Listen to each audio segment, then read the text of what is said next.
There is something about India. We just take it for granted. We know India, a very, very diverse country, a civilization which has been around for 5,000 years or maybe more. We don't know. We all think we know, but it's very difficult to understand India. When I started working in software industry, I was fortunate to work with people from many countries. I worked with at least people from 30 countries, covering most of the continents. There's one thing that I understood which is common in terms of perception is that people have a very tough time understanding India, understanding India's problems, understanding India's solutions. So I was talking to one of my American colleague once, and he asked me something. How many people come to your wedding or your friend's wedding? I said, maybe we call like what 400, 500 people on an average, but maybe like 1,000 people turn up. He was like, 1,000 people? Are you a VIP? I'm like, no. 5,000, 10,000 is also not that uncommon. And he was like, first of all, you guys get married without knowing the person for too long. We try for like years, but you guys get married in like a few days or sometimes few weeks. And then 1,000 people turn up. Aren't you nervous? I'm like, he was asking the kind of questions which made me like, okay, I need to explain. But long story short, I did explain. But I learned two things from that conversation. Number one, people have a very tough time understanding India because India is very complex. Second thing is the scale of problems in India and the scale of solutions in India are extremely difficult and extremely different. So having said that, let me get into what I'm going to talk about. I'm going to talk a lot about numbers in the next few minutes. The scale, numbers, because I love numbers and I hope all of you love numbers and we'll try to do that. Mr. Narayan Murthy is somebody that we all look up to. Being a first generation software engineer in India, I look up to him because he's the one who created space for Brand Bangalore, Brand India, one of the pioneers. He said something that made me think a lot. India right now is at the best phase in the last 300 years, economically, financially, to eliminate poverty. Something of that regard. I can understand if he said for 5 years, maybe like 10 years, maybe 25 years, but I'm like, 300 years, that too coming from a visionary, it made me think a lot. I said, okay, I trust it, but let me get into some numbers to see on what basis did he make that prediction. So the first thing that I went and saw was about demographic dividend. India entered the best phase of demographic dividend in 2018, and it will last for another 36 to 37 years. What it basically means is there are more people who are earning than the people who are dependents. This demographic dividend is fantastic because India's median age is only like 27 something. China is 10 years older than India. Japan is like 20 years older. Most of the big economies are getting older, and India has entered the right phase in the international world, and this is a golden opportunity. Then I said, maybe a visionary like him has considered this extremely important aspect. Then I started looking into India, started looking into some of the numbers, some of the changes that are happening. There is basic India, which is still struggling and trying to get away from the basics.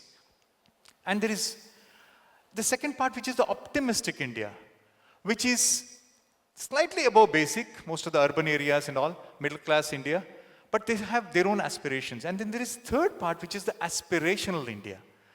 So the way I imagined is they're going like a gears. The basic India is churning, it's lifting the optimistic India. Optimistic India is churning, it's kind of pulling up basic. Both of them are lifting the aspirational India.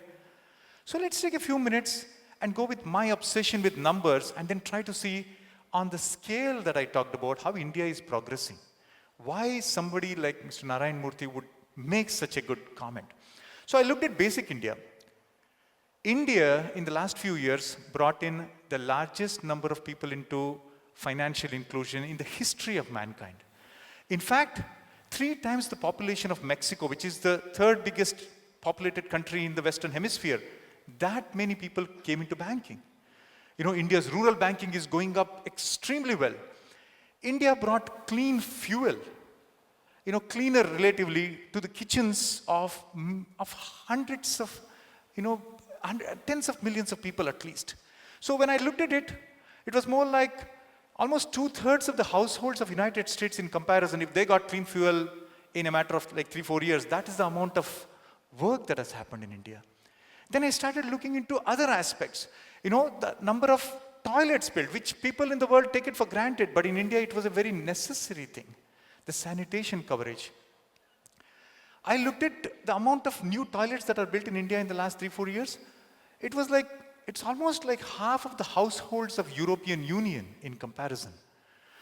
So I was like, wow, India brought almost 3 times the population of Mexico into banking. India built enough toilets for almost like half of European Union's homes. India is bringing clean fuel into almost 2/3 of the households of United States in comparison. That started clicking. Yeah, there is something really good happening.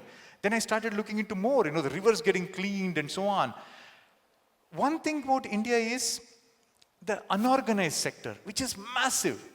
India got, in the last few years, more people into insurance than, the second biggest country in the Western Hemisphere, Brazil. More people than the population of Brazil came into insurance. Some kind of pension, some kind of insurance they have. These are massive things. Building roads, for example.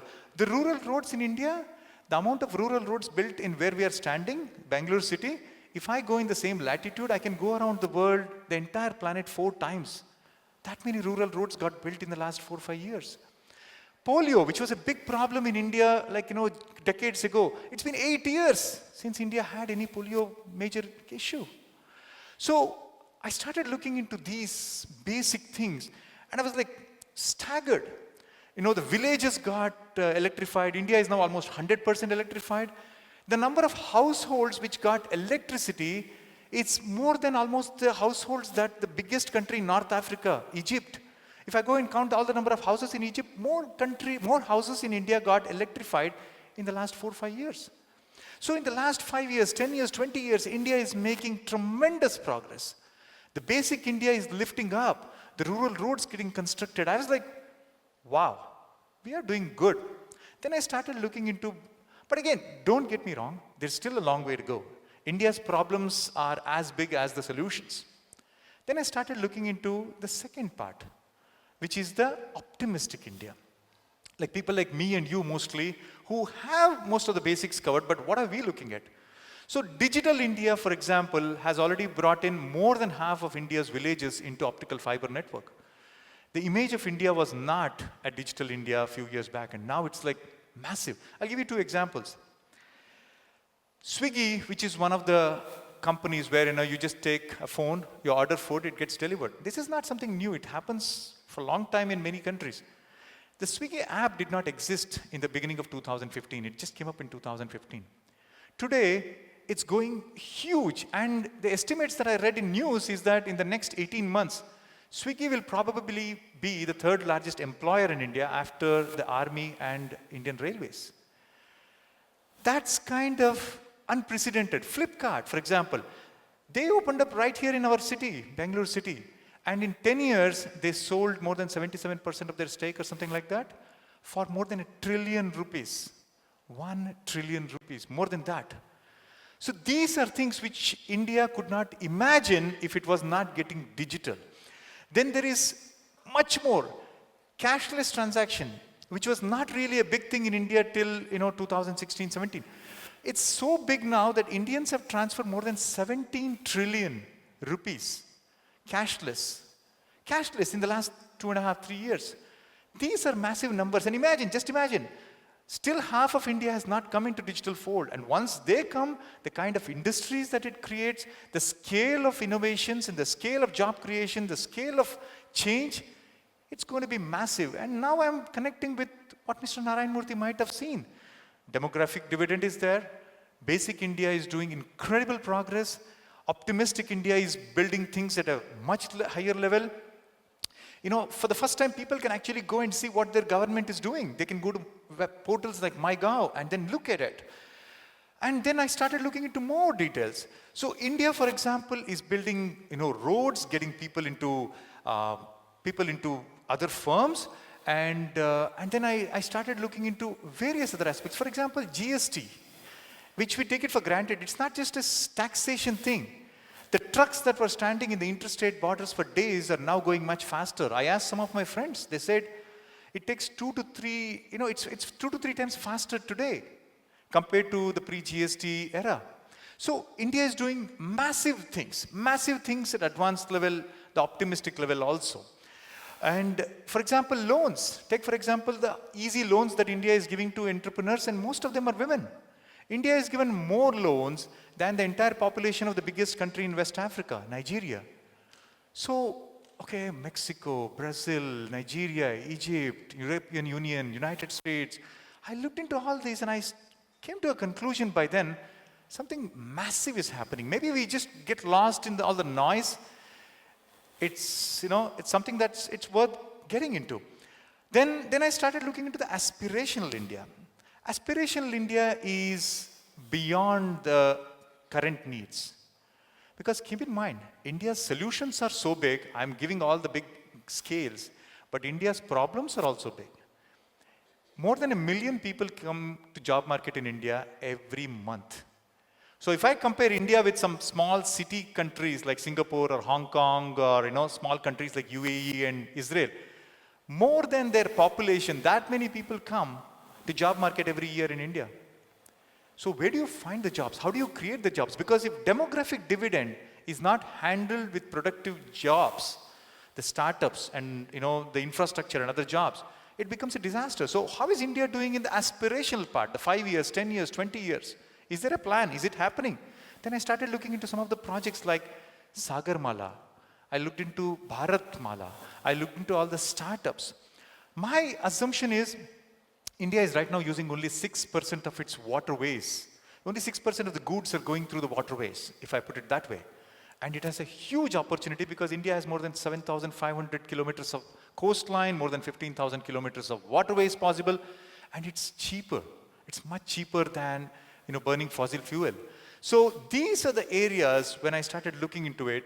Then I'm very, very convinced that once the clusters are made, for example, this is the steel cluster, then there is cement cluster. If India can work intelligently, creating all these economic corridors and clusters, we have a tremendous potential for job creation.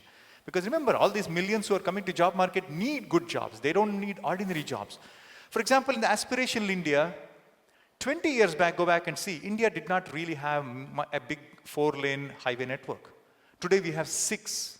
We have the Golden Quadrilateral, which covers 4, and then there is a north, south, and east, west. And as we speak, India is building 44 more highway corridors. They're called economic corridors. These are things which we miss on a daily basis, but these are the ones where trillions of rupees of investment is coming or will be coming. Because this is where all those millions of jobs have to come in. So I looked at the basic India, I looked at the optimistic India, now I'm looking at the aspirational India. Every area, for example, airlines. India brought 1 aircraft every 3 days in 2018. 1 aircraft every 3 days. More people took flights in India last year than the entire population of Japan. These are scales of mind-boggling level. The only country which can probably compare India is China in these areas. No other country can even come closer to the kind of changes that are happening. So when I looked at that, the clean energy, India's solar power went up 8 times in the last few years, 8 times. So India is becoming a leader in many areas. So when I looked into all those, I also looked at what did India lose? This is what India lost. Sorry, Nigeria, India is not the #1 country anymore of the extremely poor people. And this is actually something that is already showing result. So when I looked at all these, when I went back to Mr. Narayan Murthy's statement, I'm coming back in the circle. So the scale, the numbers, all these are good, but is he really saying what we all understand? Is it really happening? I'm an optimist now. I feel a visionary like him probably understand what Angus Madison, the famous economist who wrote that little over 3 centuries back, India had nearly 24% of the world's GDP. We may not get there in the next 5 years or 10 years, but I think India is in the angle. It was at the very, very good stage. Then it came down, various reasons, and it's picking up. So I have become a believer, looking at the basic India, looking at the optimistic India, looking at the aspirational India, that it's making tremendous amount of progress. It's still a long way to go, but I think it's on the right track using the demographic dividend. And that 5 trillion, 10 trillion economy that we talk about might very well become real in my lifetime and your lifetime. Thank you very much.